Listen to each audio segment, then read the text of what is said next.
medical societies around the country that are sharing talks in January. And our talks can be found on our Facebook page, and later in the week we put the latest one up on our website as well, so you can find it there if you look under Sunday platforms. And so welcome to those of you who are joining us live or are joining us later in listening.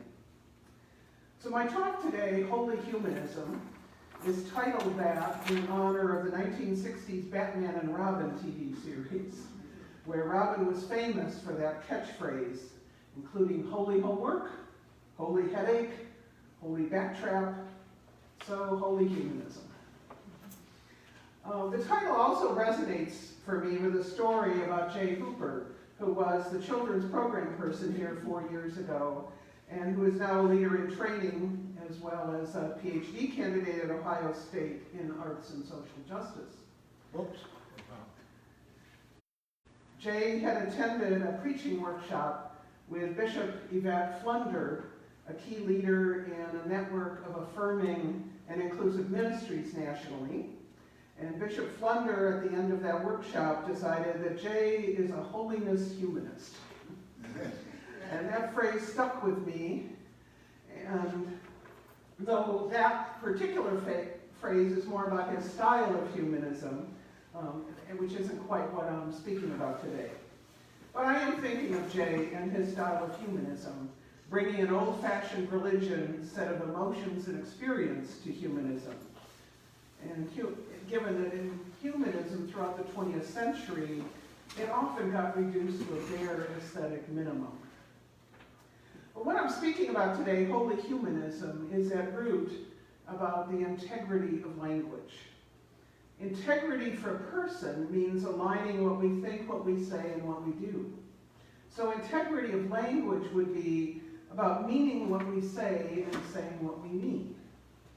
If language is meant to communicate, then we want our language to convey the meaning that we intended to convey. We want the message received in the way that we intended to send it. As many of your stories reflected that intention of what you want to communicate and what gets received isn't always in an integrity relationship. So the issue of language and integrity isn't a new one. I look back in history around 500 BCE in several places around the world, ancient Greece, ancient Israel, China, India. Religious reformations took place which centered on the human experience. In Israel, the prophets of the exile community in Babylon and then in the Persian period de-centered religious sacrifices and rituals and put increased emphasis on individual responsibility and collective social responsibility. That's a kind of humanism. The Buddha in India taught how to live a life. Confucianism in China emphasized social harmony and family instead of otherworldly concerns and rituals, which was another kind of humanism. That people could cultivate virtue and live in an ethically organized world. Well, along with some of the other ideas in that early Confucianism is one that is often forgotten in overviews of that system of thinking. In English, we call it the rectification of names. The idea in Confucianism was that if language is not precise, we cannot know the truth of what is being communicated. Confucius is supposed to have written, "What the superior person requires is just that in their words there may be nothing incorrect." The idea of this was that each word, and particularly nouns that name things, each noun should refer to exactly one meaning, no more, no less. There should be a one-to-one correspondence between words and meanings. If you have a meaning, there's one word for it. If there's a word, it has one meaning.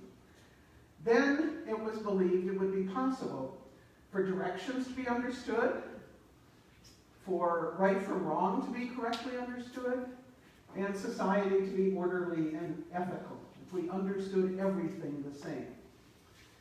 In one Confucian text, the story was that words had originally been invented properly, And then later generations got confused, invented unnecessary new words, and morality and social order crumbled. And today, some would love for words to have, for each word, one and only one meaning that is completely and identically understood by everyone who speaks and hears it. It is not a matter of integrity, some would claim, to use the word holy on a wall at an ethical society, and another way in churches. Holy, like the word behind me, is supposed to mean the same for all people. The Confucian story of the deconstruction of language, like the biblical story about the Garden of Eden, have in common one thread. They are myths about how once we had a perfect world, and then we messed things up. If we could just get back to that perfection, we'd be happy and ethical and orderly and not even have to think much. But language doesn't work like that. Language evolves over time to serve us in our interactions with each other and the world. No one has exactly the same experience of the world, and general cultural experiences of the world are different, plus both individual and cultural experiences grow and change.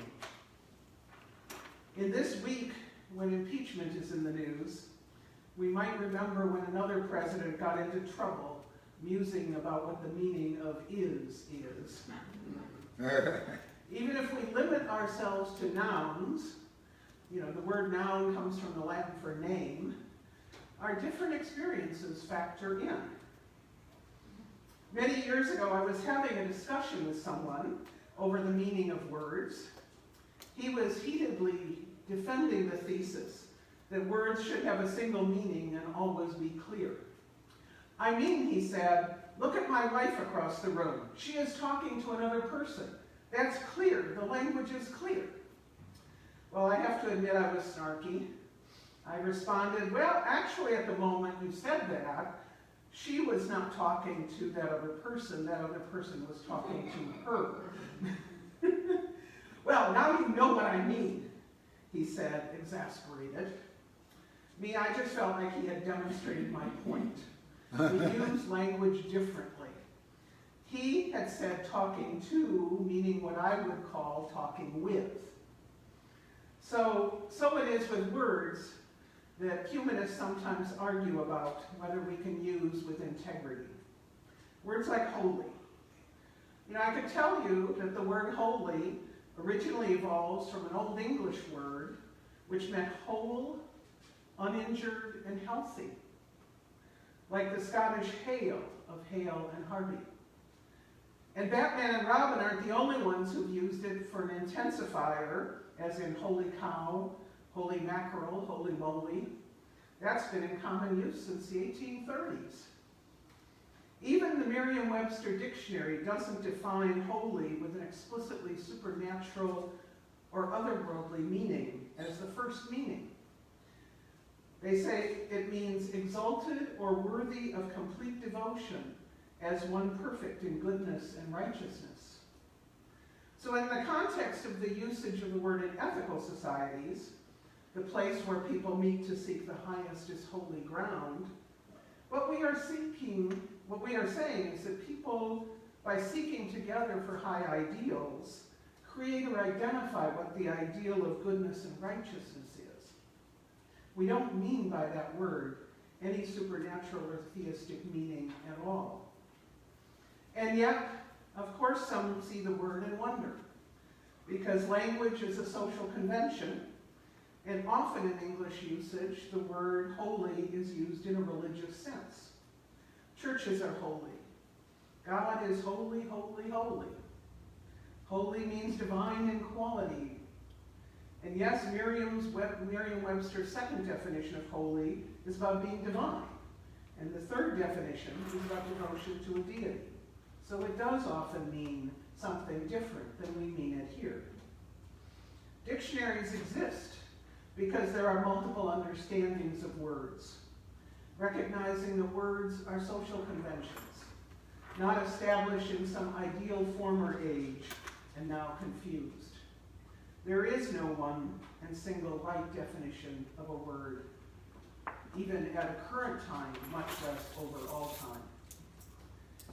In that spirit, if I may use that word as a humanist, there's that pesky word spiritual, too.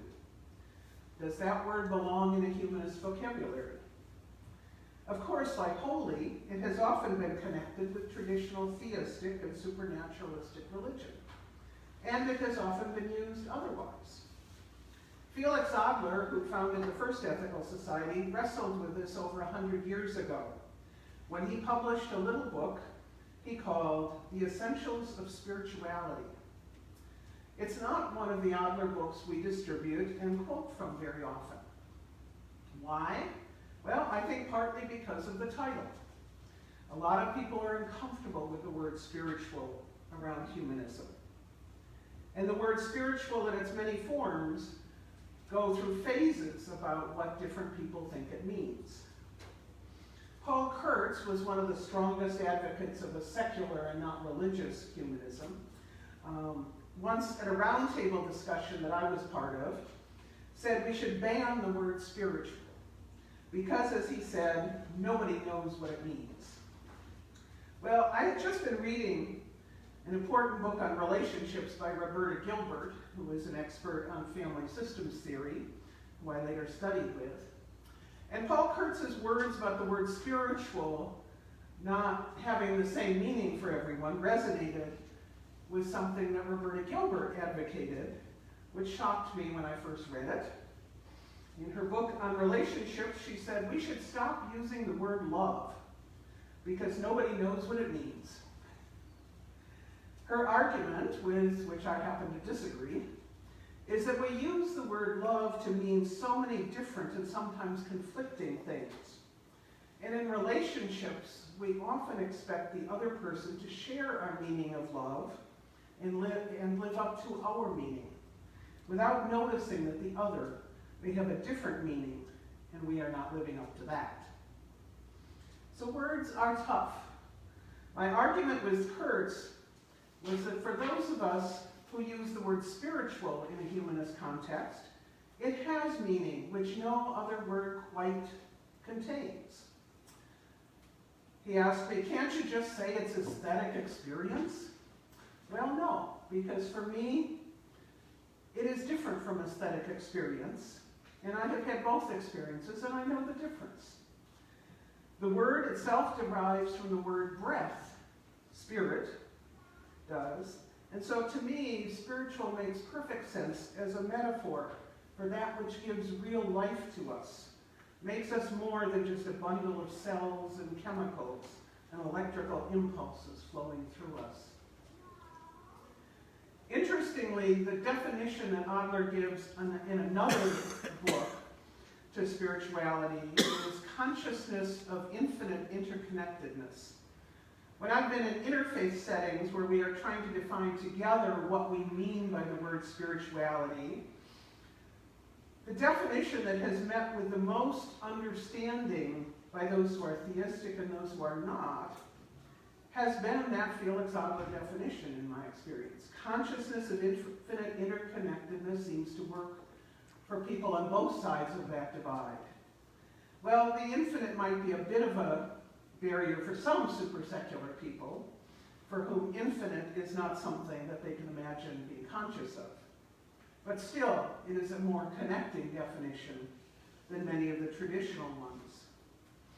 Paul Kurtz, though, was, I believe, genuinely worried that using a word like spirituality can give the wrong impression of what we mean, giving the idea that we agree with things that we don't. And that is why integrity means sometimes we need to explain ourselves. Let's acknowledge that words are sometimes used to hide meanings or to fool people. This is from George Orwell. He wrote, political language, and with variations this is true of all political parties from conservatives to anarchists, is designed to make lies sound truthful and murder respectable, and to give an appearance of solidity to pure wind. One cannot change this all in a moment, but but one can at least change one's own habits. Sounds like he's living in our times, doesn't it? So how can we be clearer and more truthful while still trying to convey meaning and connecting with others? So back to Adler in that book about spirituality, which I mentioned. He opens it with describing spirituality as a quality manifesting itself in a variety of activities and belief systems. He said, quote, "It may also be attained by striving after the ideals of ethical culture," unquote. And then he continued, "Before we proceed further, however, we must hazard a definition of the word. In the region of mental activity, which is called the spiritual life, vagueness is apt to prevail, the outlines of thought are apt to be blurred, and the feelings aroused are apt to be indistinct and transitory." I have a feeling Paul Kurtz would have liked that part. The word spiritual becomes a synonym of muddy thought and misty emotionalism, Adler continued. If there were another word in the language to take its place, it would be well to use it. But there is not. We must use the word spiritual despite its associations and its abuse. We shall endeavor, however, to attach a distinct and definite meaning to the word. And that, to me, is how we maintain integrity when we use words that are easily misunderstood. And as he goes on to describe it, he wants to get beyond, quote, what he calls, quote, mere definition, which he says can often be just too abstract and nakedly intellectual. And so he tries instead to describe the experience. If we are to understand each other, we need not only to use language carefully, but understand that others are likely to have different understandings about many words, and try to describe what we mean by them and define them when we are using them. So when we use holy as humanists, it doesn't mean the same as Roman Catholics in church might mean the word holy, and it doesn't necessarily mean the same thing it might mean to a so-called holy roller, or holy when Robin says it to Batman. When we use it among ourselves, we can save some time and assume we mean the same thing, although that's not always true. But even that assumption we need to understand is sometimes false. When I quoted Adler about spirituality, I omitted one word from one of the quotes. He describes it not just as a quality manifesting itself, he describes it as a quality of soul manifesting itself. And soul is another of those words that can be understood in a variety of ways. For those of you who are hearing this talk sitting in this room, we were part of singing together earlier, "I've got peace like a river, I've got joy like a fountain in my soul." What did that sense soul mean in that song? For some, it might have been uncomfortable to hear or sing. You know, I was one who really disliked the word soul when I was growing up, and that was because I believed it had to mean something immaterial, supernatural, and that using the word soul implied belief in an afterlife. From pretty early childhood, I found that that's how most of my friends at school used the word. It was that part of us that survives death. And since I didn't believe a part of us survives death, I didn't like using the word soul, even in good music. And then in my teens, I marched in my city with the NAACP Youth Council for open housing. And for my efforts, the teens on the Youth Council presented me with a sweatshirt. On the front was the name of their group, Milwaukee NAACP Youth Council. And on the back, the one they gave me said, "Soul Sister." I admit I had tears in my eyes when they gave it to me, because I knew what they meant, and it wasn't about going to heaven. It was about having a deep connection and trust. I can still picture that light blue sweatshirt and the look on people's faces when they gave it to me. I knew then that soul meant much more than I had thought it meant. That was probably a beginning for me of really, truly appreciating how much we need to listen to each other when words we hear seem to mean something to others that they don't mean to us. And Felix Adler used the word soul quite a bit, makes some of our humanists very uncomfortable to read it. In one of his memorable uses of it, he was, as he said was important, defining and describing it so that people would not think he meant some other meaning of it, as something born into you that survives after death. Strictly speaking, he said, we don't have a soul. Instead, he said, we should think of ethical living as a lifetime of growing a soul. In that meaning of soul, the idea of having peace like a river and joy like a fountain is about what builds that inner self, that sense of who we are that might be called soul. And what is the soul in soul music? It's not about traditional theistic religion at all. It's about a quality of life, a very humanistic quality, I would say. For integrity's sake, we probably need to remind ourselves, and those who are listening to us sometimes, what we mean by soul, if we do choose to use it in humanistic ways. I have friends who are doctrinaire humanists, I call them, who denounce use of words like soul and spiritual and holy, and they find their humanist community in a Unitarian Universalist church. Now, ethical culturists have resisted calling our communities churches because we think that conveys a particular religion that is not humanistic and, in fact, probably Christian. Well, those people who I like to think of as doctrinaire humanists look at me funny when I ask them why the word church is okay. They just know what they mean by it, and they don't mean Christianity.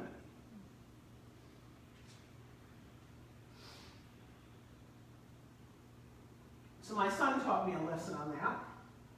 He was 5 when I discovered ethical culture. Before that, we had been members at Second Unitarian Church in Chicago, and then I did an internship at First Unitarian Church in Chicago. After a couple of visits to the Ethical Society, Jacob announced he'd figured it out. First we went to Second Church, and then we went to First Church, and then he said, now we're going to Zero Church. I still smile when I think how accidentally accurate he was. Words and words and words. Ethical culture is legally a religion, and in most scholarly treatments of the study of religion, we fit into the definition of a religion. And yet many are uncomfortable with that definition. A religion does not have to do with any teachings about God and the afterlife.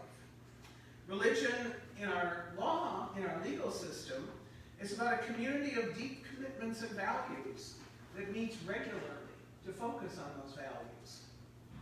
Buddhism in its earlier form didn't meet a traditional theistic definition of religion either. And I know people, even people who are credible experts on religion, who assert that Buddhism indeed is not a religion. It's just, an emphasis on just, a system of ethics. Another word, worship. Felix Adler took that one on. Like spirituality, he acknowledged that people often misunderstand it, we use it.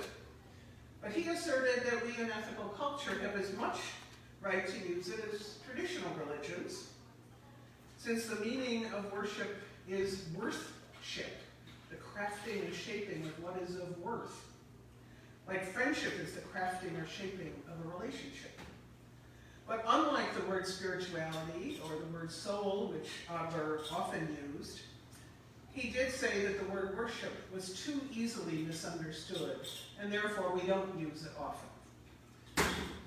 We don't commonly use that for our meetings, where we try to seek highest and deepest values together, even though he said it's a perfect description.